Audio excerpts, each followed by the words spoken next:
Girls welcome back to my YouTube channel. कैसे हैं आप सब? आई होप कि आप सब अच्छे होंगे, हैप्पी होंगे एंड सेफ होंगे। मैं आ गई हूँ एक नई वीडियो के साथ और आज की इस वीडियो में बात करने वाले हैं शादी एक एहसास। लड़कियों की ज़िंदगी में शादी एक एहसास की तरह होता है। आज की इस वीडियो के टाइटल से आप देख पा रहे होंगे, हम आज बात करने वाले हैं शादी के दौरान मन में आने वाले सवाल और उनके जवाब। मतलब एक लड़की की जब शादी की बात होती है और जब शादी होती है तब तक लड़कियों के मन में क्या क्या चीज़ें आती हैं और मेरे मन में क्या क्या चीज़ें आई, मतलब उतना एक्सपीरियंस एक शेयर करूँगी। ये वीडियो बहुत ज़्यादा होने वाली है स्पेशल। वीडियो को पूरा देखिएगा और इन्जॉय भी कीजिएगा। अगर आपके मन में कोई एक खास सवाल है तो उसको कमेंट करके पूछिएगा, मैं उसका जवाब ज़रूर दूँगी। अगर आप चैनल पर नए आए हैं तो चैनल को सब्सक्राइब कीजिएगा, वीडियो को लाइक कीजिएगा, अपना कमेंट ज़रूर कर दीजिएगा ताकि आपके दिल की बात मुझ तक ज़रूर पहुँचे और हम मेरे व्यूअर्स भी देख सकें। तो आइए टाइम वेस्ट ना करते हुए वीडियो करते हैं शुरू। तो गर्ल्स अभी मैं आपको मिलवाने वाली हूँ, ये है मेरी दी। एंड मैं आपको बता देती हूँ सबसे पहले मेरा ससुराल जो कि मैंने आपको बताया है, मैं जाने वाली हूँ, व्लॉग्स भी आपके साथ शेयर करूँगी। ये है मेरी मतलब नंद, कह लीजिए सिस्टर इन लॉ। एंड ये अभी मेरे पास घूमने आई थी तो मैंने सोचा क्यों ना मैं इनका भी एक्सपीरियंस आपके साथ शेयर करूँ। तो दी आप अपना नाम बताइए मेरे व्यूअर्स को। मेरा नाम सोनाली है और मैं पटना बिहार से हूँ।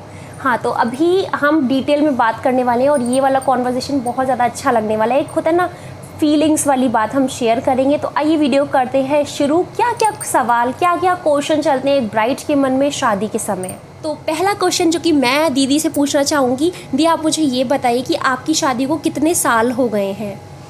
मैं बात तो चल रही थी मेरी 2011 से, लेकिन शादी हुआ मेरा 25 अप्रैल और 2012 में। 9 साल हो गए हैं मेरी शादी को। अच्छा, अब बढ़ते हैं नेक्स्ट क्वेश्चन की तरफ और आगे देखते हैं क्या क्या चीज़ें हम जानने वाले हैं। अभी मेरे मन में जो एक क्वेश्चन आया ना, मैं सच बताऊँ ये चीज़ मैं सोच रही थी। आज के टाइम की ब्राइड्स और पहले के टाइम की ब्राइड्स बहुत सारी चीज़ें होती थी। मतलब कुछ सोचिए ना, आज हम कहाँ हैं, कहाँ से कहाँ आ गया है हमारा भारतीय समाज, इंडियन कल्चर ने कितना ज़्यादा मतलब चेंज कर लिया है। तो वही बस मेरे मन में चल रहा था कि दी की शादी को लगभग 8 से 10 साल होने वाले हैं, मतलब 9 साल होने वाले हैं। तो मेरे मन में जस्ट आया कि क्यों ना हम जाने कि 10 साल पहले की शादी में एक ब्राइड के मन में क्या चलता था और मतलब उस टाइम की शादी पे और आज के टाइम की शादियों में क्या आपको अंतर लगा। मतलब थोड़ा सा क्या ऐसा था कि जो तब होता था और अब नहीं होता, और जो अब होता है वो तब नहीं होता था। उस समय जो शादी होता था उसमें ऐसा नहीं था प्री वेडिंग सेलिब्रेशन हो, या जिस समय अभी मेहंदी का फंक्शन के लिए अलग ड्रेस वगैरह, फिर हल्दी हो तो उसके लिए अलग। हल्दी के समय उस समय लोग अपनी मम्मी का जो पुराना साड़ी वही पहन लेते थे। मेहंदी में भी ये सब इतना नहीं होता था। तो मतलब आपकी जो मतलब मेहंदी हुई थी तो आपने मतलब ऐसे ही घर में कुछ भी नॉर्मल वेयर किया होगा? हाँ, उस समय कुछ भी इतना नहीं था। कोई बाहर में मतलब बक्सर में मैं रहती हूँ, ऐसे मेरा होम टाउन बक्सर है। तो वहाँ इतना भी कुछ भी नहीं था ऐसे। अभी जितना फंक्शन हो रहा है, अभी जैसे सेलिब्रेट कर रहे हैं हर मोमेंट को। एक और बात बताना चाहेंगे व्यूअर्स, अभी मतलब इन्हीं की सिस्टर की शादी है तो अभी उनकी शादी मतलब मेरे एनिवर्सरी डे वाले दिन ही है। एंड पता नहीं मैं जा पाऊँगी या नहीं, अगर जाऊँगी तो ब्लॉग ज़रूर शेयर करूँगी।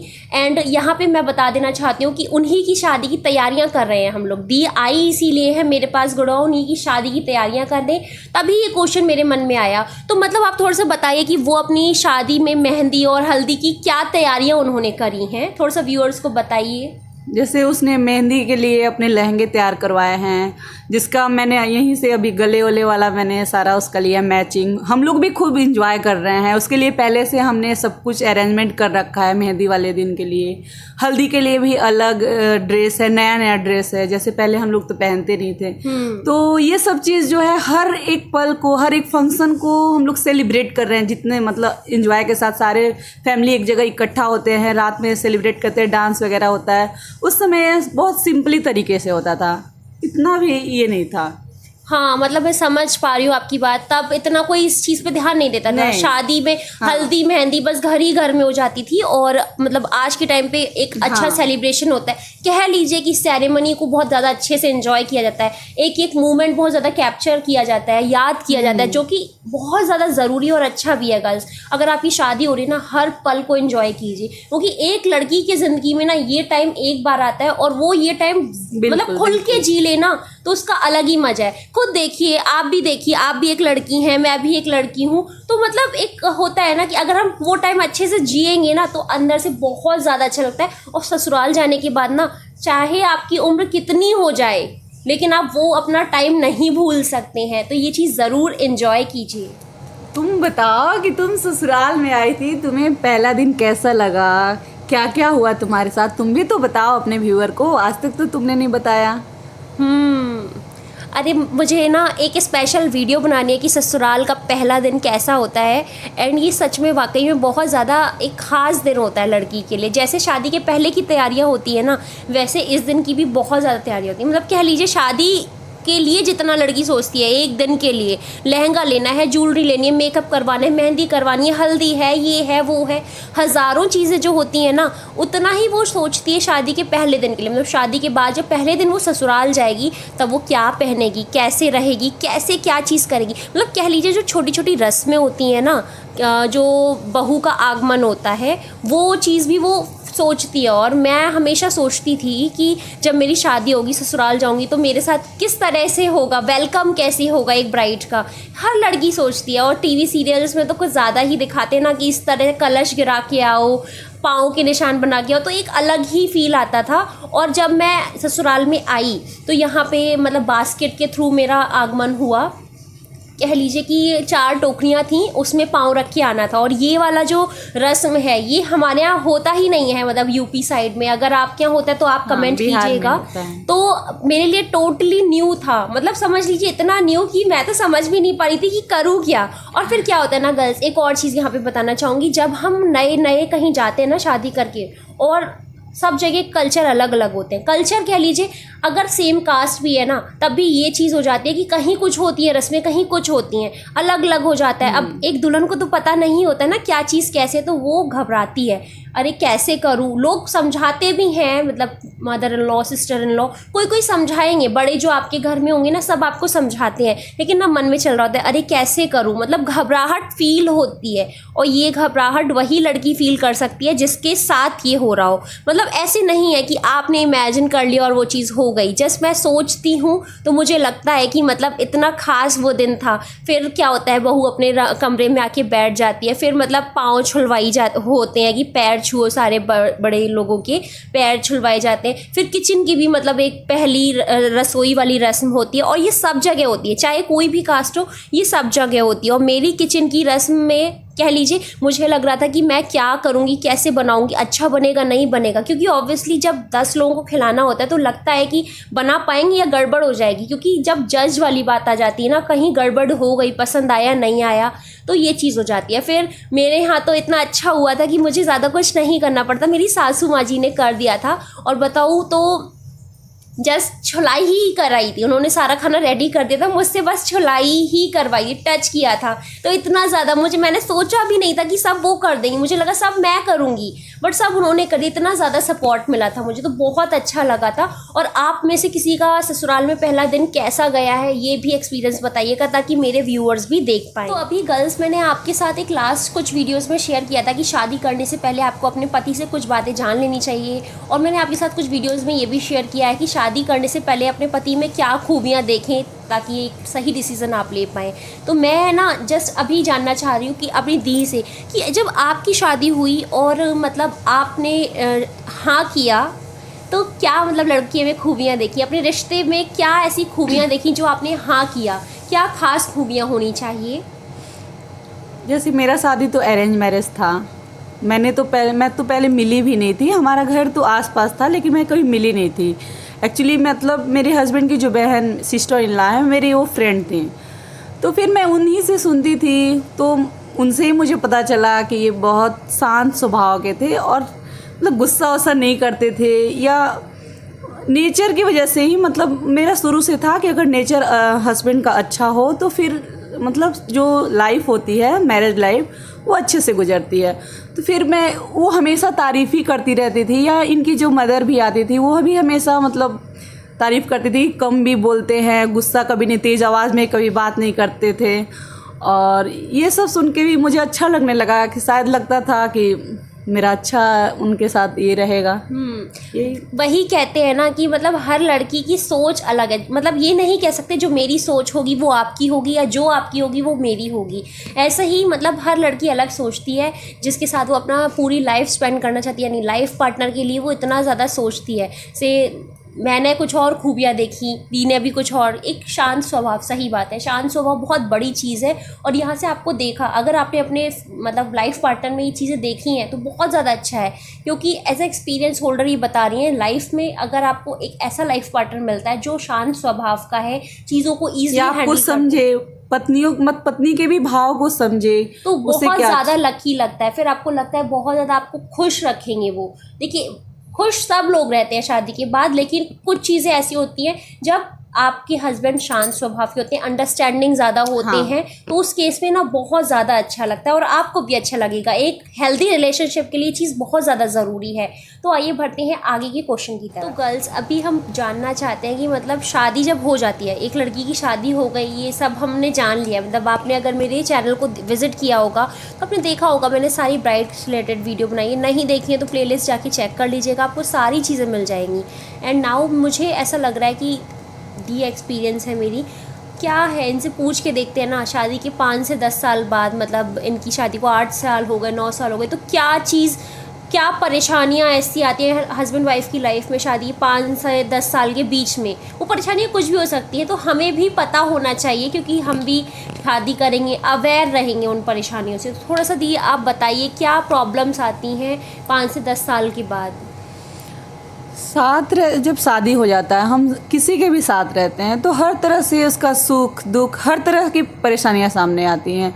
जैसे कभी कभी क्या होता है कि फाइनेंशियल भी कुछ दिक्कत हो जाता है, तो फिर पत्नी को ये समझना चाहिए कि हमारे पति के पास कितना करें कि वो भी परेशान ना हो, क्योंकि वो परेशान होंगे तो आप भी खुद ही होंगी। फिर ये दोनों पति को भी समझना चाहिए कि पत्नी की भी कुछ ख्वाहिशें हैं, मतलब दोनों को मिलके ये सब चीज़ करना होगा। फिर और होता है आजकल की लड़कियां क्या हैं कि तुरंत गुस्सा हुए, तुरंत बस देख रही है टीवी में तो 3 घंटों का काम है, तुरंत सोचेंगे कि तलाक दे देते हैं, इनसे छुटकारा पा लेते हैं। लेकिन हर इंसान हर तरह से परफेक्ट कभी भी नहीं हो सकता है। आप में भी कुछ अच्छाई है तो कुछ बुराई होगी ही। तो उस समय ऐसा करना चाहिए कि एक आदमी को शांत हो जाना चाहिए, जैसे पति शांत हो जाए या पत्नी शांत हो जाए, उसी बात को आप लोग जब इकट्ठे जब प्यार के मूड में होते हो, अच्छे मूड में होते हो, फिर वो कहोगे ना तो वो आपकी हर बात को सुन लेंगे, हर बात को मानने के लिए तैयार हो जाएंगे। और गुस्सा में थोड़ा सा ये होने लगता है कि हम क्यों झुकें, ये करने के चक्कर में लोग सोचते हैं तुरंत रिश्ता ख़त्म कर दो। अरे रिश्ता ख़त्म करके फिर आप अकेले तो नहीं रहोगे, फिर दूसरे के साथ भी जाओगे तो ये उसमें कुछ और समस्या होगी। इसलिए हम ऐसा सोचते हैं कि उस समय शांत रह के बाद में अपनी बात को रख के हम लोग फिर अपना जो मन करे वो काम करवा सकते हैं। सही बात है, गर्ल्स के पास ये चीज़ बहुत ज़्यादा अच्छी होती है ना, एक फीलिंग्स इमोशन से लड़कियाँ सब कुछ करवा सकती हैं। बस आपको करना ये है गर्ल्स, आप जैसा कि दीदी ने बताया वही चीज़ें हैं। अच्छा, ये बताओ तुम्हें ससुराल में सबसे अच्छा कौन लगा, किसका नेचर तुम्हें पसंद आया जब आई तो? जैसे मैं आपको बताऊँ दी और अपने व्यूअर्स को भी, मेरी शादी जिन हालातों में हुई थी, सब लोग नहीं आ पाए थे मेरे यहाँ, और मतलब कम लोग आ पाए थे शादी में। मेरे मायके से तो ज़्यादातर सभी आ गए थे, ससुराल से कम लोग आ पाए थे, क्योंकि मेरी ससुराल है पटना में और शादी यहाँ दिल्ली NCR में हुई, तो इतनी दूर से कोविड के टाइम पे हुई थी, तो आना मतलब पॉसिबल नहीं हो पाया था। तो अभी तो मैं अपने ससुराल वालों सबसे मिली भी नहीं हूँ, मिलूँगी जाके, तो सबको मतलब मिलने का एक अलग ही मन में चल रहा है, मेरे मन में भी चलता है, मिलूंगी सबसे, कैसा लगेगा, क्या होगा। और एक होता है ना नई दुल्हन का कि हाँ, नई दुल्हन जब मिलेंगी, बातचीत करेंगी, तो एक खुशी भी है कि हाँ मिलूंगी, और एक ये चीज़ भी लगती है मुझे अभी अंदर से कि कहीं ऐसा ना हो किसी को कोई मेरी बात बुरी लग जाए, क्योंकि हो सकता है कि जाने अनजाने में कोई ऐसी बात हो किसी को मेरी बुरी लग जाए। बट यहाँ पे जब मैं शादी करके आई थी अपने ससुराल में, तो मुझे अपनी मदर इन लॉ का, मेरी सासू माँ का नेचर बहुत अच्छा लगा। एंड बहुत ज़्यादा मतलब मुझे ऐसा लगा कि मेरी मम्मी की तरह ही उन्होंने रखा, और मम्मी से बढ़ के रखा, मतलब समझ लीजिए बहुत ज़्यादा अच्छे से रखा। कुछ भी ऐसा नहीं लगता था कि मुझे, एक होता है ना कि शादी के बाद जाते ही बहुओं के ऊपर प्रेशर डाल दिया जाता है कि छोड़ दो, सब उनको ही करना है, ऐसा कुछ भी नहीं था। गर्ल्स इतना ज़्यादा ये चीज़ होती है ना, जब एक लड़की को ये चीज़ मिलती है तो अलग से अंदर से फीलिंग आती है केयर की, रिस्पेक्ट की। तो ये चीज़ बहुत ज़्यादा ख़ास होती है, बहुत ज़्यादा ज़रूरी होती है। तो मुझे मेरी सासू माँ का नेचर बहुत अच्छा लगा। आप बताइएगा कि आपको आपके ससुराल में किसका नेचर सबसे अच्छा लगा। अच्छा दी, तो अभी आप ये बताइए हमारे व्यूअर्स को कि आपकी शादी के पहले, मतलब शादी के पहले जब आपकी शादी पक्की हो गई थी, यानी शादी से कुछ टाइम पहले, कोई ऐसा एक्सपीरियंस बताइए अपनी लाइफ का, अच्छा बुरा, जो आप ज़िंदगी भर कभी भूल ही नहीं सकती हैं। क्योंकि कुछ यादें होती हैं ना, मन में बैठ जाती हैं, हम इसे कभी नहीं भूल सकते। कोई ऐसी बात जो आज भी आपको 10 साल बाद भी सोचती हैं ना तो खुशी होती है या दुख होता है, कोई ऐसी बात हमारे साथ शेयर कीजिए। क्या हुआ कि हमारी सगाई 2011 में हुई थी, 16 नवंबर को। फिर इन्हें मतलब ये गुजरात में नौकरी करते थे, मेरे जो हस्बैंड थे, तो इनको 20 तारीख को जाना था। फिर हम लोग सगाई में इतना भीड़ था, फिर हम लोग मिल नहीं पाए थे एक दूसरे को, मतलब देखा भी था बस ऐसे ही सबके सामने। फिर हम लोग ऐसे प्लान बना रहे थे कि कभी साथ में मिले, मतलब देखे एक दूसरे को, समझे, अच्छा, कुछ तो बातें आपने करें। जीजू को सिर्फ तस्वीरों में ही देखा था, तभी हाँ, शादी तय हो गई हाँ, थी। हाँ, हाँ। हकीकत में आप लोग मिले नहीं थे। नहीं, बस तो सगाई के सोच समय। के देखिए, सगाई कर ली थी और उससे पहले तब मिला ही नहीं क्योंकि गया। ये बाहर रहते थे, गुजरात में रहते थे और मैं बक्सर रहती थी। फिर हम कभी मिले नहीं थे, तो फिर हम लोग सोचे, बनाते रहे प्लान। और होम टाउन था तो ऐसा भी लगता था कि मतलब उस समय शर्म ज़्यादा थी। आज के ज़माने में ऐसा कुछ भी नहीं है, लेकिन उस समय वो मेरे हस्बैंड भी शर्माते थे और मैं भी शर्माती थी, क्योंकि सारी फैमिली वहीं पे रहती थी। फिर हम लोगों ने मंदिर का प्लान बनाया कि चलो मंदिर में मिले। वो भी मैं अपनी बहन के साथ प्लान बनाई कि बहन के साथ जाऊँगी और मेरे हस्बैंड वहाँ पे आ जाएंगे। तो फिर मेरी बहन गई, पूजा के बहाने में गई कि मुझे मंदिर जाना, मेरी सगाई हो गई है इसलिए मैं मंदिर जाऊंगी। मम्मी से मैंने ऐसा बताया। मैं और मेरी बहन गए, मेरे हस्बैंड भी आए वहाँ पे, लेकिन मैं बार बार इनको कॉल करती रही कि आप मंदिर के अंदर आ जाओ, लेकिन मैं बार बार इनको फ़ोन कर रही थी कि आप मंदिर के अंदर तो आ जाओ, साथ में पूजा कर लेते हैं। ये फिर डर से नहीं, शायद हमारे मोहल्ले वाले कोई देख न ले हमें, ये फिर अंदर आए नहीं। फिर मुझे बहुत ज़्यादा गुस्सा, इनको जाना भी था, फिर मुझे बहुत ज़्यादा गुस्सा भी आया। मिलने के मतलब अंदर से था कि हम लोग साथ में पूजा तो कर लेते भगवान का। फिर मेरे हस्बैंड नहीं आए। तो मतलब आप लोगों ने दूर से चेहरा देखा था या फिर मतलब वो भी नहीं देखा था? नहीं, दूर से मैं देखी थी, मंदिर के बाहर खड़े थे। तो मैं गंगाजल लेके मंदिर में जब आ रही थी तो ये बाहर खड़े थे। अच्छा। लेकिन ये अंदर नहीं आए, मतलब दूर से देखा था और बात नहीं हो पाई। फिर मैं गुस्से में घर पे आ गई। मैं बोली कि बेकार में मैं गई। हाँ, तो आज के टाइम पे क्या है, कितना मॉडर्न हो गया है। मतलब हम लड़कियों के लिए कितना अच्छा है, फोन पे बात कर लेते हैं, मिल लेते हैं, वीडियो कॉलिंग हो गई है और मिलना भी बहुत नॉर्मल हो गया आजकल। तो चाहे इंडिया के किसी भी कोने में हो ना, हाल फ्लाइट से आ जाते हैं, मिल के चले भी जाते हैं, पता भी नहीं चलता है। और ये चीज़ बहुत ज़्यादा ज़रूरी है। अगर आप मिलेंगे नहीं तो एक दूसरे को समझेंगे कैसे? जिस इंसान के साथ आप मतलब ज़िंदगी गुजारना चाह रहे हैं शादी के बाद, उस इंसान से मिले बिना शादी कर लेंगे तो एक होता है ना, हम चाहते हैं कि पता तो चले वो इंसान आपके लायक है, आपके लिए सही है या नहीं। ये चीज़ बहुत ज़रूरी है। तो अगर आप नहीं मिले हैं तो मिलने का प्लान बनाइए, चोरी छिपे नहीं, सबके साथ ज़रूर बनाइए और मिलिए। तो सबसे पहले हम अब ये जानना चाहते हैं कि परफेक्ट कपल के लिए दी आपके मन में क्या चलता है? मतलब एक अगर कपल है उसको परफेक्ट बोला जाए कि ये परफेक्ट कपल है, तो आप क्या सोचेंगी, कैसे कहेंगी कि ये परफेक्ट कपल है? पहले तुम बता दो फिर मैं बताती हूँ। तुम बताओ, तुम्हारे नज़र में कौन है परफेक्ट कपल? हर इंसान की नज़रिया अलग अलग है, ज़रूरी नहीं है। मैं हमेशा यही कहते आई हूँ कि जो मैं सोचती होंगी वो आप सोचते होंगी, बट मेरे हिसाब से as a your bridal guide कह लीजिए, आप लोगों ने ही मुझे ब्राइडल गाइड बनाया है, तो मुझे ऐसा लगता है एक परफेक्ट कपल के लिए कुछ बेसिक चीज़ें हैं जो बहुत ज़्यादा ज़रूरी हैं। ऐसा मैंने एक्सपीरियंस किया। पहली चीज़ है ये गर्ल्स, जैसे होता है ना, दोनों का एजुकेशन इक्वल होना चाहिए। इक्वल ये नहीं कहूँगी कि अगर मतलब हस्बैंड इतना रखते हैं एजुकेशन तो वाइफ भी रखें, बट आसपास होना चाहिए। कल को क्या होता है, शादी हो जाती है, शादी के टाइम पे नई नई शादी में सब परफेक्ट रहता है, खुश रहता है।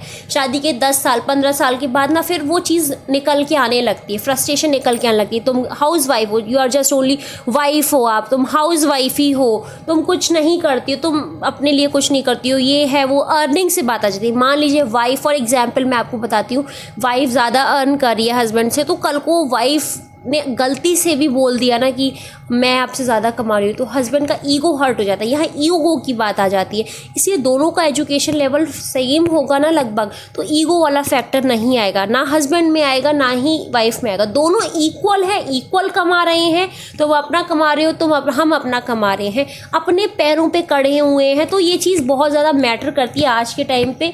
अब एक लड़की को यार बहुत ज़्यादा ज़रूरी है अपने पैरों पे खड़े होना। कल को कोई भी चीज़ है ना, हमारे पास अपना वजूद है, गर्ल्स पावर है, हम अपने लिए कुछ भी कर सकते हैं, मुझे ये लगता है। दूसरा पॉइंट, एक परफेक्ट कपल के लिए गर्ल्स हाइट, मतलब ऑब्वियसली पहले के ज़माने में आपको मतलब पता ही है कि हाइट फैक्टर कितना होता था, कैसी से भी शादी हो जाती थी, मतलब हस्बैंड की हाइट मतलब देखा नहीं है, दादी बाबा की हाइट मतलब किसी किसी यहाँ होगी। मेरे यहाँ बाबा जी जो थे, मेरे अभी नहीं एक्सपायर हो गए हैं, तो उनकी हाइट बहुत अच्छी थी। मेरी भी हाइट काफ़ी अच्छी, मेरी 5 फीट 8 इंचेस हाइट है। तो ऐसे ही मेरे बाबा जी की हाइट बहुत अच्छी थी, एंड मेरी दादी की हाइट बहुत कम है, उनकी 5 फीट ही है मतलब जस्ट। तो आप खुद सोच के देखिए कि क्या वो जब साथ में खड़े होंगे तो ये मैच परफेक्ट लगेगा। तो ये थोड़ा सा मुझे लगता है कि खड़े हो तो साथ में फ़ोटोज़ वीडियोज़ में परफेक्शन लगना चाहिए ना, ये मुझे लगा। थोड़ा आप भी बताइए, आपकी नज़र में एक परफेक्ट कपल क्या है? मेरी नज़र में तो है बस प्यार रहना चाहिए, विश्वास होना चाहिए। जब सामने वाला आप मतलब ऐसा होना चाहिए कि हम आंख बंद करके आप पे विश्वास कर सके, आप जो बोले हम बस उसको सच मान सके। और सामने वाला को भी धोखा देना कभी नहीं धोखा देना चाहिए।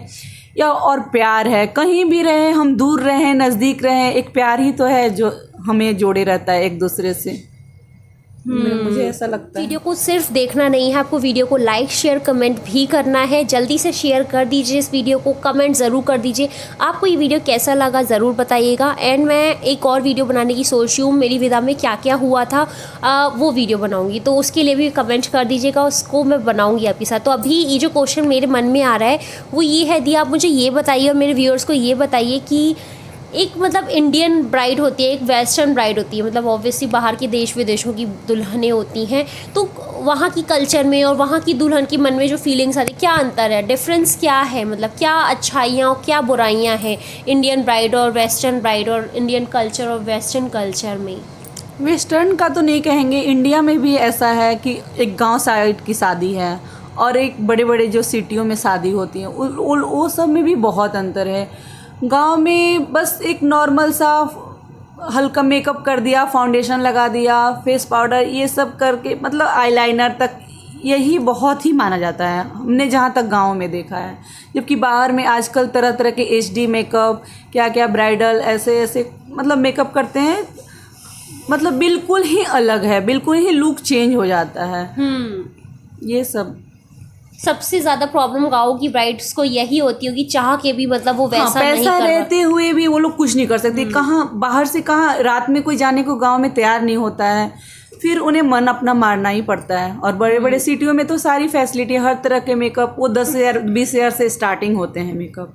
लेकिन एक और अच्छी चीज़ है, अगर मतलब अफोर्डेबल रेंज में गांव में किसी को मिल जाता है तो वहाँ उनकी सेविंग भी बहुत ज़्यादा हो जाएगी। यहाँ पार्लर्स में अगर हम देखें सिटीज़ में तो 20-20 30-30 हज़ार रुपये आसानी से चले जाते हैं एक दुल्हन के, सिर्फ और सिर्फ ब्राइडल मेकअप के लिए। बट वहाँ पे सेविंग भी अच्छी खासी है, आराम से मतलब आप फंक्शन ऑर्गेनाइज कर सकते हैं। हाँ, अगर मतलब बढ़िया जगह से ट्रेनिंग लिया है तो उनका गांव में, क्योंकि वहाँ कंपटीटर आपके नहीं हैं, बहुत ही कम हैं। फिर अगर आप अच्छा करते HD मेकअप करते हो, ब्राइडल मेकअप करते हो, तो फिर आपकी मांग वहाँ ज़्यादा है। जबकि शहरों में तो समझिए कि हर मोहल्ले में, हर एक कॉलोनी में एक पार्लर है ही है। ये भी बिल्कुल बात सही है।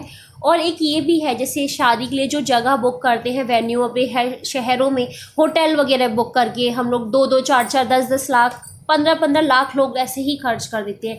बट मतलब गांव में क्या, मतलब आपको लगता है इस पॉइंट ऑफ व्यू से क्या इतना मतलब खर्च होता होगा? नहीं, गांव में तो घर से ही शादी हो जाती है, और घर के आगे जो खुला मतलब मैदान सा है उसमें टेंट लगा के लोग शादी, मतलब सारे बाराती उसमें रुक जाते हैं। कोई इतना ये नहीं होता है कि होटलों में इतना खर्च हो रहा है।